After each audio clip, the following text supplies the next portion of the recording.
The Virginia Company was a joint stock corporation that in some ways was much like modern-day corporations that are publicly financed. Now, the Virginia Company gathered financial investment from a number of different individuals and channeled it into the settlement of what would become the first English colony in the New World.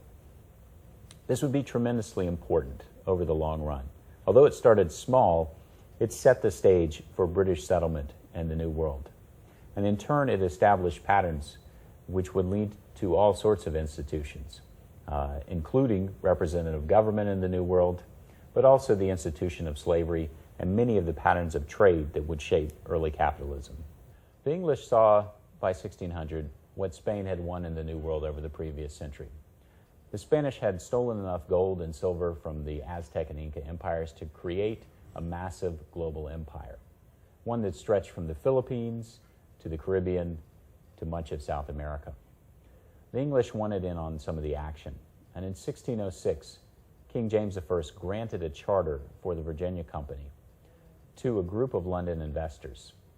Now, the Virginia Company was not only a joint stock corporation that provided a means to collectively finance the settlement of a new colony on the North American mainland, it also implied the creation of a sort of representative government, initially with the owners of stock voting and ultimately with the settlers themselves being permitted to create their own assembly. And that was one of the first institutions they created in 1607 when the first 3 ships arrived in what they called Jamestown. But let's don't go too far in thinking of Virginia settlers as if they were either Wall Street hotshots or modern-day politicians from the time that they hit the Virginia shore. The reality was actually a little bit different, and it was heavily influenced by the feudal British background. In fact, many of the early settlers were gentlemen who wanted to remake their fortunes by stealing solid gold goodies from the Indians around them. Unfortunately for them, perhaps, the Virginia Indians didn't have the same amount of precious metals as the Aztecs and the Incas did. And because the gentlemen were so interested in stealing and so little interested in growing food, most of them starved to death in the first years of the colony. In fact, by 1610, only 71 of the first 500 settlers were still alive. And those who lived had gone through what they called the starving time, in which many of them died of disease and hunger, and one settler even killed his wife, cut her up, and ate her. The settlers preferred robbing the Indians to working, and the Indians didn't particularly care for that. In fact, in 1622, the Indians launched an attack which almost wiped the entire colony out. But they survived, and along the way they had learned 2 things that would actually make the colony successful over the long run.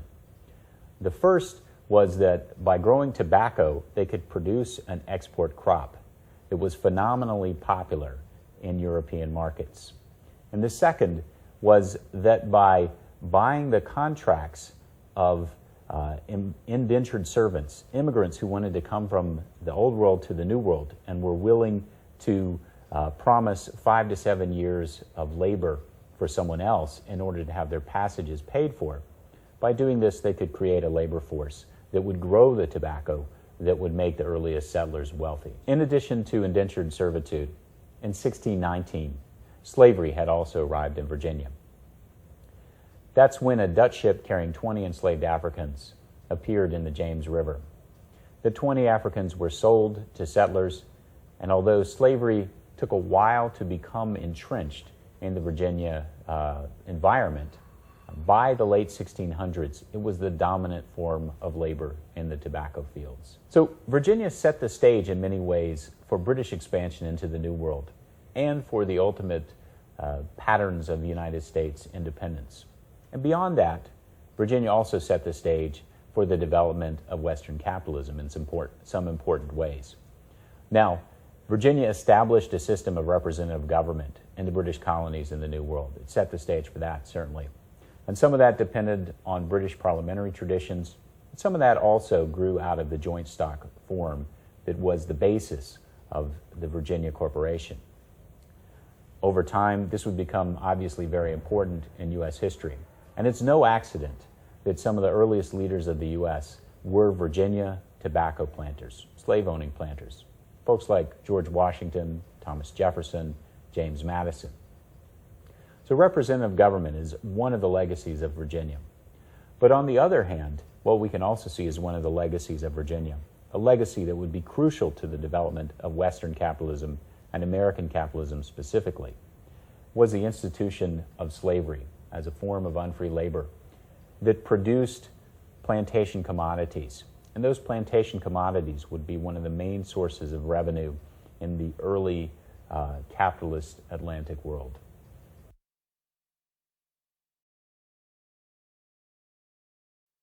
Hi, I'm John Green. This is Crash Course U.S. History, and today we're going to tell the story of how a group of plucky English people